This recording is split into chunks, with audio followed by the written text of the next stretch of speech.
Hey, welcome back to the Disney Plus Celebrity Challenge, and today we have, hold on, Alexandra and the Terrible, Horrible, No Good, Very Bad Day. It's a long title, and I imagine that the only thing that could really get away, like a movie normally would not go with a title that long unless it was based on a book. And I imagine, yeah, that's probably the case. I'm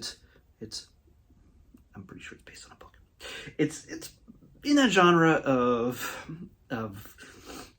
young adult, but more like junior high, middle school, preteen, everything goes wrong kind of things. You know, you get that point of your life where it's sort of like Diary of a Wimpy Kid and other things like that, where everything seems to go wrong. And, yeah, no matter how good your family might be, no matter how good your circumstances might be, no matter how anything might be, everything just seems to go wrong, and how you deal with it is a measure of your character. And this is meant to kind of do that in a story like this. And of course, it has to be based on a book. Why didn't I check that? but yeah, it's okay. I'm gonna just say it is. And I'm probably wrong, but it doesn't matter. This is from 2014. It's almost 10 years old. It's an hour and 23 minutes long, and it stars Steve Carell, Jennifer Garner as the parents of this family, but neither of them are named Alex. The Alex is the soon-to-be 12-year-old Alexander Cooper, played by Ed Oxenbould. Ed Oxenbould. Yeah, he's got a life where just about everything's going wrong, while his family is just knocking it out of the park left and right. Dad gets a new job opportunity. Mom is just moving on up in her job. His sister, his older sister, is going to be the Peter Pan in the new play. By the way, there's a number of Disney references, and yes, this is a Disney film. It's not just like brought over from Fox or something when they acquired it. This is very much a Disney film, and there's tons of Disney references in this. Not the least of which is the appearance of Dick Van Dyke. Yes, Dick Van Dyke, and his roles are mentioned. Yes, mainly his Mary Poppins role. But Dick Van Dyke plays himself in this film. But basically, you basically just get a pretty stellar cast with a lot of little cameo appearances. Jennifer Coolidge, Megan Mullally, Donald Glover, all of them just sort of have smaller roles, but they're peppered throughout this. It makes it for a fun movie. I got to mention the sister, played by Karis Dorsey, and brother Dylan Minnette plays his older brother. But I gotta say, the sister is gonna star as Peter Pan in the high school production of the Disney version of the Peter Pan story. And let's see, brother is going out with the hottest girl at school and going to prom, and nothing could go wrong there. He's probably going to be named the king, and they're going to be named the king and queen of the court or whatever. All that stuff is just great. The baby said his first word. Everybody is just really having a really good time. But Alex, I don't even want to go through all the things that go wrong. In just a single day prior to his birthday, he wants to have a birthday party. It seems like it'd be kind of low key compared to some other kid who in the school who is much more popular, and it decides to have a party as well. Even though it's not his birthday, it's his birthday now, and everybody's going to that party.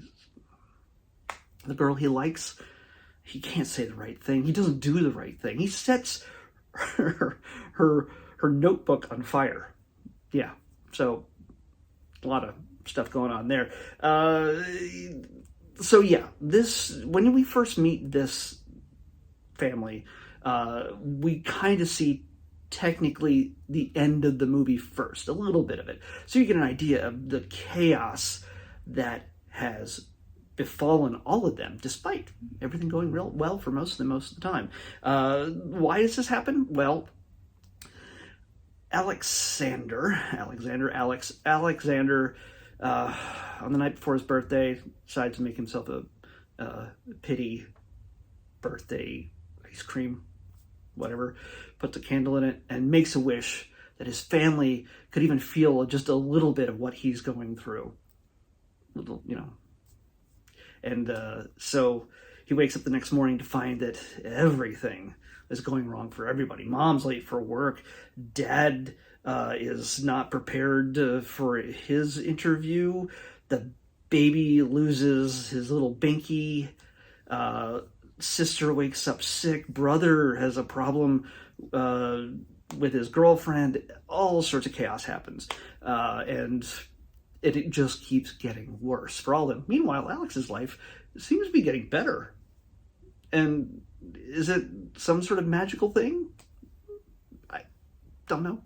Could it all be coincidence? Maybe.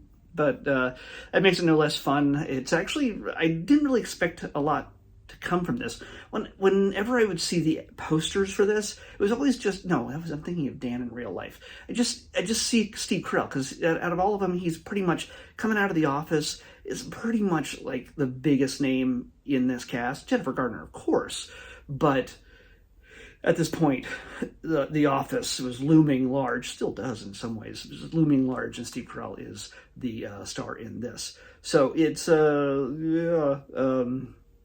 he gets to be Steve Carell. He gets to be a little bit of Michael Scott in this, but not too much. He's a little dorky, but he means well. He's super positive. He's super, but not like doofy or in a doofy way, or in a way that is ignorant of his surroundings. He's a good dad, and Mom is a great mom. And Jennifer Garner gets to do some little slapsticky stuff a little bit, which I think she is really good at. I think. Didn't 13 on 30, going on 30, she did a lot of that kind of physical comedy because she was playing a 13-year-old in an adult woman's body? Yeah.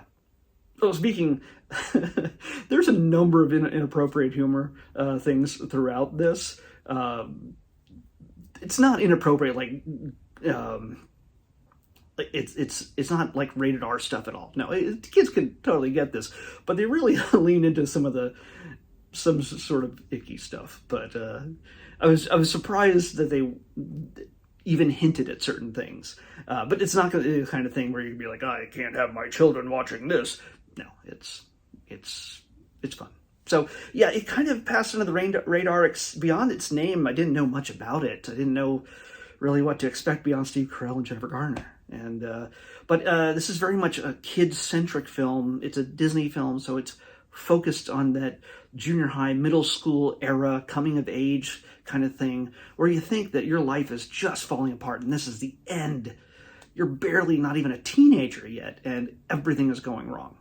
And what could it be like if where everything goes, where everybody else has the best life, what if you could just turn that on its head and you could be the one for once to have things go right? Is it worth the expense of seeing everybody else suffer?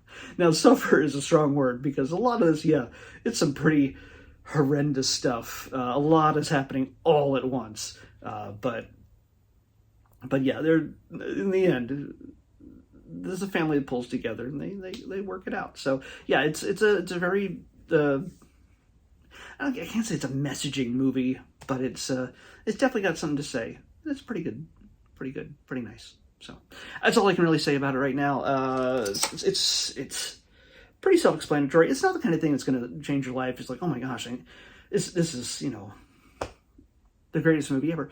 No, it's not going to be the greatest movie ever, but it's a good diversion if you haven't seen it yet and you like Steve Carell and Jennifer Garner, blah, blah, blah, and everybody else. If you don't recognize any of the other kids in this, you might get a kick out of Bella Thorne, by the way. If you know who Bella Thorne is, plays the snooty, just horrible girlfriend of the older brother, Dylan, Anthony's girlfriend, Bella Thorne.